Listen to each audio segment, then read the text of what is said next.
जी हाँ दोस्तों, income tax का एक नया ऑर्डर है जो आपके साथ इस वीडियो में हम डिस्कस करने वाले हैं। Order authorising the tax authority to admit application for claim of refund and carry forward of laws and set of laws under section 1192 subsection 2 clause b in suppression of all earlier instruction circular guidelines। तो पहले जो भी instruction circular या guidelines issue की गई हैं उन सभी को ये ऑर्डर सुपरसीड करेगा।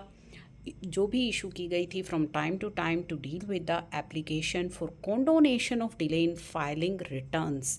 तो अगर आपने रिटर्न फाइल करनी थी जिनमें कि आपका रिफ़ंड क्लेम था, ठीक है, कॉन्डोनेशन ऑफ डिले में की जो रिटर्न्स थी, एंड जो ऐसी रिटर्न्स थी जिनमें आपको कैरी फॉरवर्ड करना था, अपना लॉस या सेट ऑफ करना था अंडर सेक्शन 1192B, जो आप कॉन्डोनेशन ऑफ डिले वाली जो रिटर्न फाइल करते हैं, तो वहाँ पे the present circular is being issue to deal with the application for condonation of delay in filing return.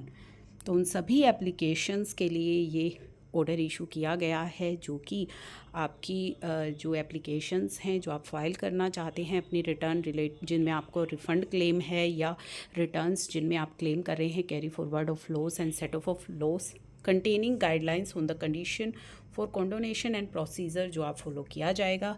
Principal commissioner of income tax या कमिश्नर ऑफ इनकम टैक्स को power दी गई है एक्सेप्ट या रिजेक्ट करने की ये एप्लीकेशंस या claim if the amount of such claim is not more than 1 crore. यदि 1 करोड़ से अधिक आपकी जो क्लेम की अमाउंट है वो नहीं है तो प्रिंसिपल कमिश्नर या कमिश्नर ऑफ इनकम टैक्स आपकी एक्सेप्ट या रिजेक्ट कर सकता है एप्लीकेशन। चीफ कमिश्नर के पास पावर दी गई है एक्सेप्ट या रिजेक्ट करने की ऐसी एप्लीकेशन या claim if the amount of claim exceed 1 crore but not more than 3 crore. Principal chief commissioner को पावर दी गई है एक्सेप्ट और रिजेक्ट करने की एप्लीकेशन यदि क्लेम की अमाउंट 3 करोड़ से अधिक है। इट इज़ ऑल्सो प्रोवाइडेड कि जो कमिश्नर है सीपीसी बेंगलुरु उसके पास पावर है एक्सेप्टेंट और रिजेक्ट करने की petition seeking condonation of delay in verifying the return of income by sending ITRV to CPC Bengaluru within the prescribed time limit. No condonation application for claim of refund and loss shall be entertained beyond 5 years। यानी कि 5 साल का आपको समय दे दिया गया है from the end of assessment year, जब जिस पीरियड का वो एप्लीकेशन या क्लेम है। The time limit for filing such application with in 5 year from end of the assessment year will be applicable for the applications.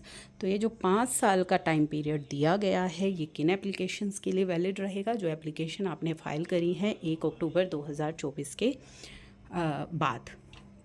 Time limit of 5 year shall be applicable to all authorities के पास ये power रहेगी 5 साल के लिए कि to condone the delay, ठीक है, as per the monetary limit जो ऊपर हमने एक्सप्लेन की है कि किन अथॉरिटीज़ के पास पावर रहेगी। कंडोनेशन एप्लीकेशन जो है वो डिस्पोज ऑफ की जाएगी with in 6 month from the end of month जिसमें कि रिसीव हुई है। तो जो अमेंडमेंट की गई है सेक्शन 139(9)(a) में जो पावर रहेगी एक्सेप्टेंस और रिजेक्शन की within the monetary limit delegated to the authority.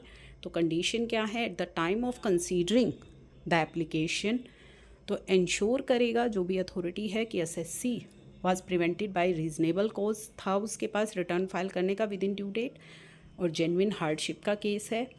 Authorities के पास पावर है to direct the assessing officer to make कि वो इंक्वायरी करे as per the provision of the act to ensure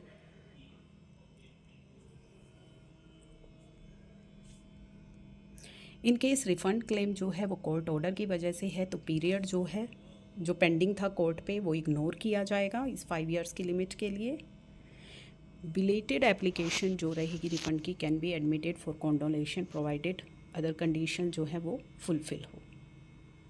तो ये सभी जो कंडीशंस हैं वो सेटिस्फाई होंगी तो आपकी जो एप्लीकेशन है उसकी टाइम पीरियड 5 ईयर्स हो जाएगी।